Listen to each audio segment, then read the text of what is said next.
trastorno es el mismo, la fisiopatología es la misma, se lesionan las válvulas de esas venas esofágicas, que el señor Saray nos va a recordar muy sabiamente a dónde drenan las venas esofágicas.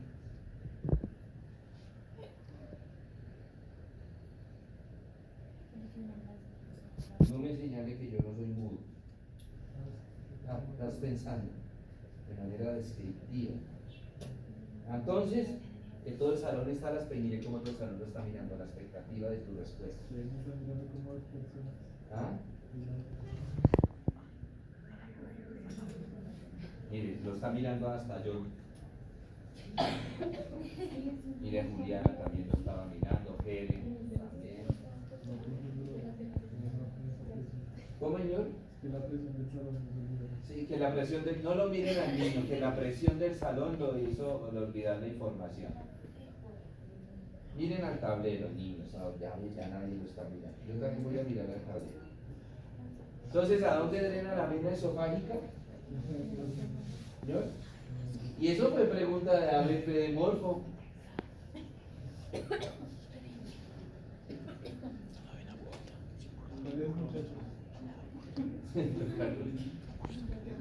$0.5 regalo a la una para el segundo corte que lo van a necesitar a las 2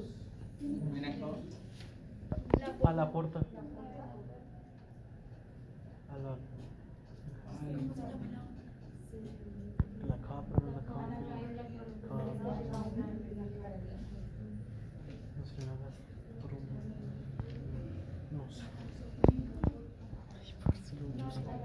es una vena de gran calibre y ya se ganaron el 0.5. ¿No? Ya. Jonathan, a la porta, generando hipertensión portal.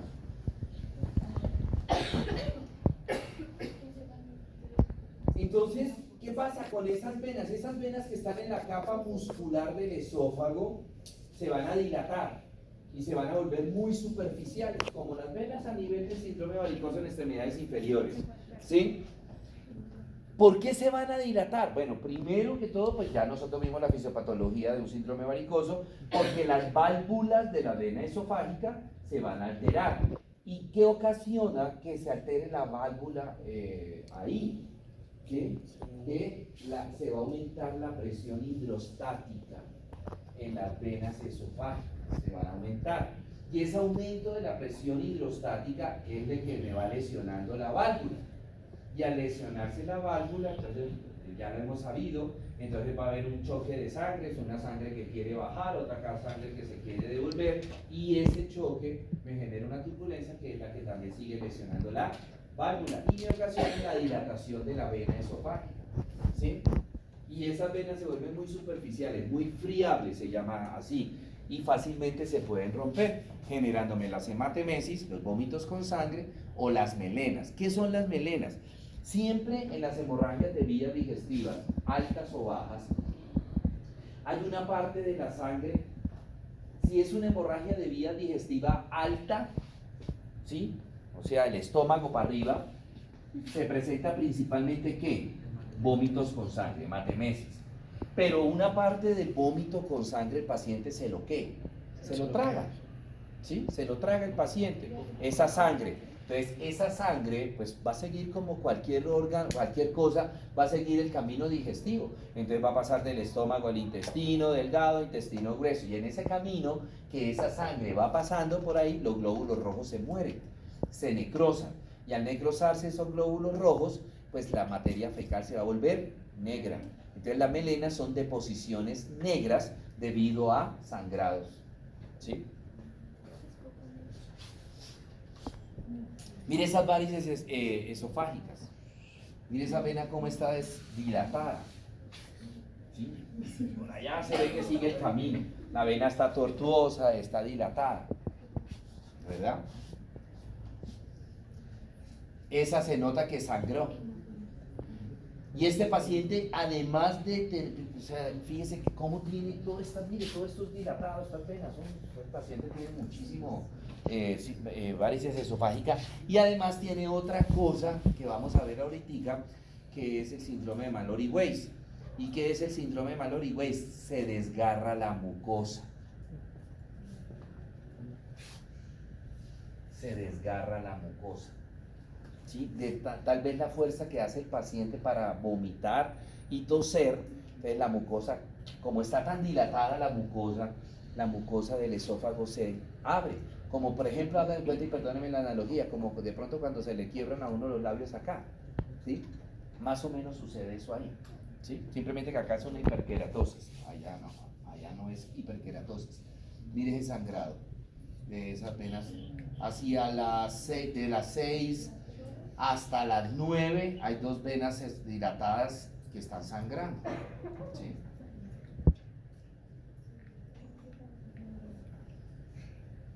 Más imágenes de... Mire, hacia las 11, hacia el centro, de las 11 hacia el centro, esa vena tan tortuosa, tan dilatada que hay, ¿sí? Esto es histológicamente, la vena tortuosa, dilatada, mire aquí ya se rompió esa vena. Ese paciente sangró, le tomaron una biopsia y mire, este es el vasito, ¿sí? ¿Qué será esto? ¿Una arteria o una vena? ¿Una qué? En vaso sanguíneo la vimos. ¿Una qué? Una arteria. Una vena. Acuérdense que las aplastaditas son las venas. ¿Por qué? Porque tienen poca capa muscular y fibras elásticas. Una vena. ¿Sí? Bueno. Ahí hay un cambio hacia el lado de allá. Tenemos un cambio, digamos, de las glándulas. Están dilatadas, están muy grandes las glándulas. Hay una hiperplasia de esas glándulas del esófago. Y el síndrome de Mallory-Weiss, que ya lo sabemos que es un desgarro de la mucosa del esófago. Miren. Por lo general es debido al esfuerzo que hace el paciente para toser o para vomitar, ¿sí? Entonces, ya ese aumento de la presión hace que la mucosa se rasgue, ¿sí? Se rasgue. Y ese es el síndrome de Mallory-Weiss.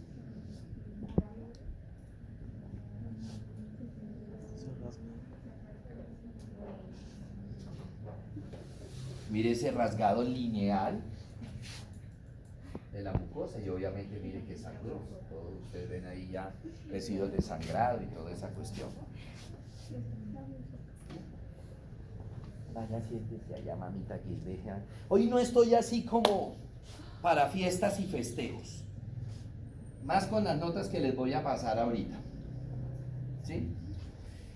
Abajo, mire la cicatriz del síndrome. Como cuando uno se raspa, le sale una costra. ¿Con qué desventaja? Que esta zona queda más sensible. O sea que si el paciente tiene en algún momento otras arcadas bien fuertes, ¿dónde creen ustedes que se va a volver a rasgar? Acá, porque esto ya está débil la pared, ya está debilitada la pared. ¿Sí?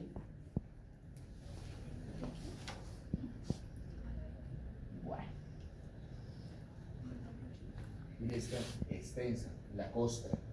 ¿Sí? Por aquí se puede volver a rasgar. Y el problema ¿cuál es? Que cada vez que se rasgue, se va rasgando no solamente en extensión, sino también al principio va a ser muy superficial, ¿sí? Pero en la medida que se vuelvan a repetir los cuadros, esto pues obviamente, y la que vimos anteriormente, y esta no es una lesión reciente, esa es una lesión antigua. ¿Y por qué sabe uno que es una lesión antigua? Por la extensión. El síndrome de Mallory-Weiss siempre empieza pequeñito, una rasgadita pequeña. A veces el paciente, de repente nosotros, Dios no quiera, en algún momento nos pasó, y más si de pronto sufrimos de gastritis. Pero ¿qué pasa? Que si sigue el agente agresivo actuando, pues ya se va extendiendo en extensión y en profundidad. Y mire cómo está de extensa. O sea que este paciente ha sufrido muchísimas veces Mallory-Weiss, se le ha rasgado. Y muy seguramente si se le toma una biopsia, al tomarle la biopsia, todo el epitelio hacia la parte profunda va a estar comprometido, todo. ¿Sí? Aquí hay una sobreinfección, ¿sí? Aquí tenemos un virus, se ve bonito el virus, ¿sí? Este es el citomegalovirus. Todos son de citomegalovirus. Todos son de citomegalovirus.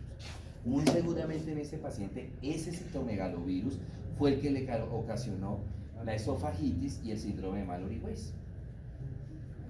Qué raro. De pronto el paciente no sabía que tenía eso al principio, pero ya cuando empezaron los síntomas, entonces ya le tomaron biopsia y toda esa cuestión y apareció eso, se le pone el tratamiento. El problema para un virus es que, ¿cuál es el problema para el tratamiento de un virus? ¿Qué? No. Pero sí, el virus muta. ¿Y eso qué trae como consecuencia? ¿Cómo? ¿Por qué? Porque los anticuerpos están diseñados solo para pegar. Y cambia el ADN del virus, ¿no? Porque los antibióticos no le causan una letalidad. Hoy un antibiótico es para una bacteria, estamos en un virus. Porque no hay un tratamiento específico para virus. Si no, ya se hubiera curado el SIDA, se hubiera curado cuántas enfermedades virales, ¿sí? El herpes, ¿verdad? No hay tratamiento específico para virus. Gracias por decirme eso, John. Y entonces, ¿qué carajo hacen ustedes cuando tienen gripa y van a que le apliquen el matrimonio?